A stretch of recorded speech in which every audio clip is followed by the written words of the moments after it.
standards up to 35 miles per gallon. We should be much faster. We should be much better than that, but at least we made some progress. So investment in alternate energy, green buildings is a priority for me, and I like to continue to build on the legislation that we passed because it is so very critical. And I'm hoping that we're going to have some strong leadership from the White House after this election so that they can really be partners rather than foes of the Congress in passing important legislation. Thank you for bringing that up.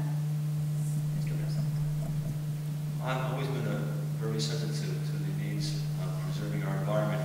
However, we have to realize that at the present time only a very small portion of our energy comes from renewable resources. So at the present time, given the economic climate, I think we have to make some considerations for exploration and drilling offshore to provide the fuel that we'll need if we have a cold winter. We can't be against nuclear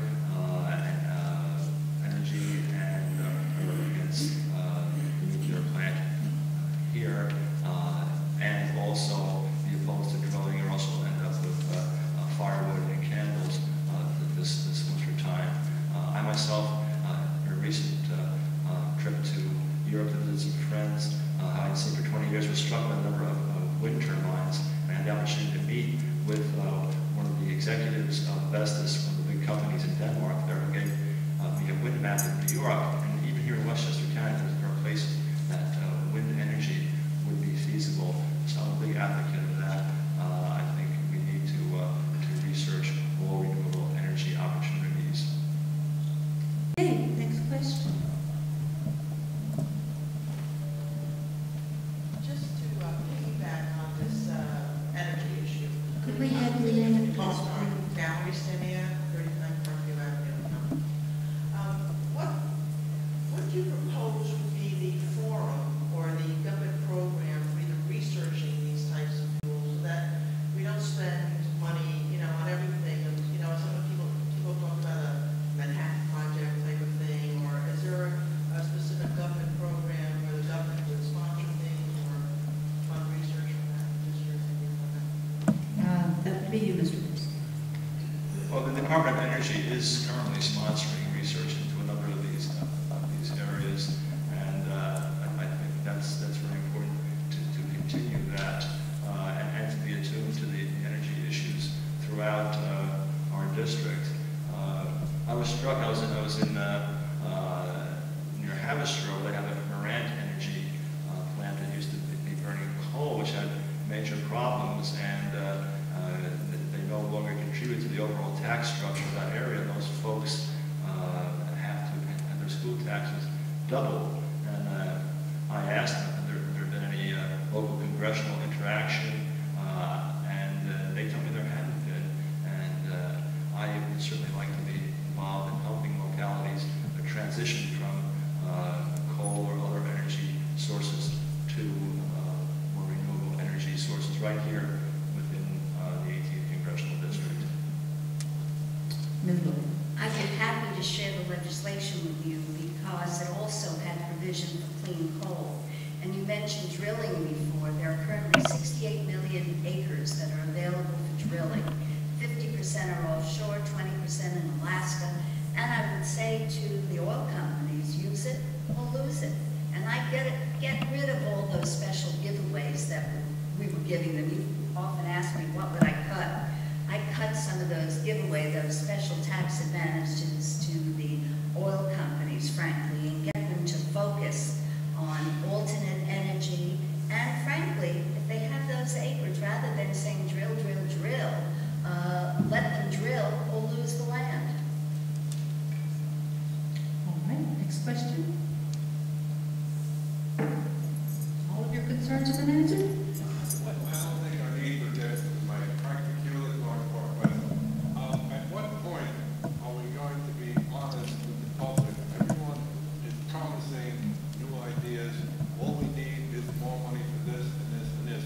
When are we going to finally tell people that, we really don't have the money to do it? And we're spending hundreds of billions of dollars for a war, hundreds of billions of dollars to buy toxic mortgages, and when are we going to be people and say, okay, the money's really not there. We're going to reach a ceiling of which we're not going to be able to go any higher.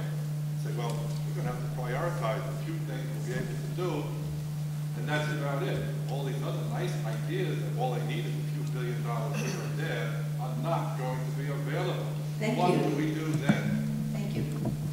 Yes, Ms. Wilson. Well, thank you very much. And frankly, I remember the end of the Clinton administration when we had a surplus. And now we have this huge deficit.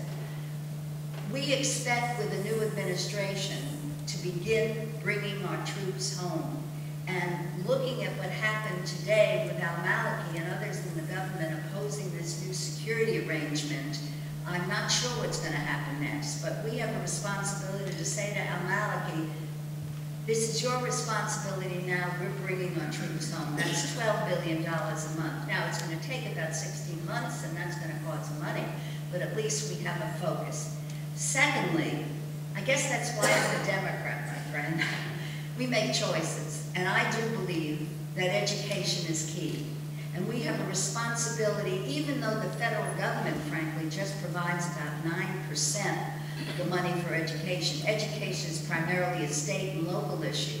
But in programs like IDEA, where we committed to provide 40%, we're not even close to it right now. So we have a problem with education in our schools, and the federal government has to be a partner. We have an issue of health care. Now, if you talk to small businesses, if I talk to local towns, and I've been going around to talk to shopkeepers just to see what the impact of this recession is on them, in our local towns, our cities, our villages, all their prices are going up, or rather, all their costs are going up.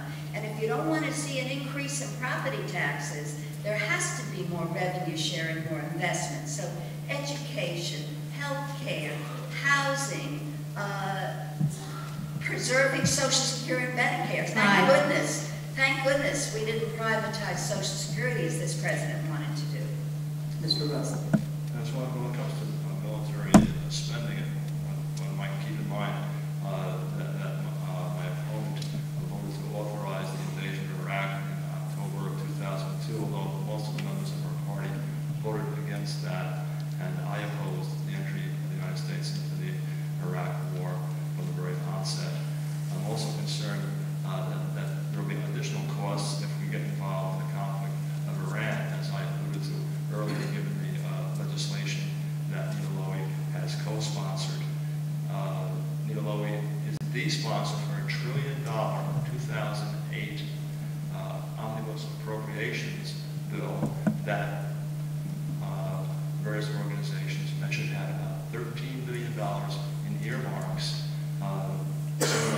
A study of various types of fruit flies, termites, and Charles Rangel Center. Here in this district, I guess there was over $9 million that was given to clean up David's Island, which is a nice idea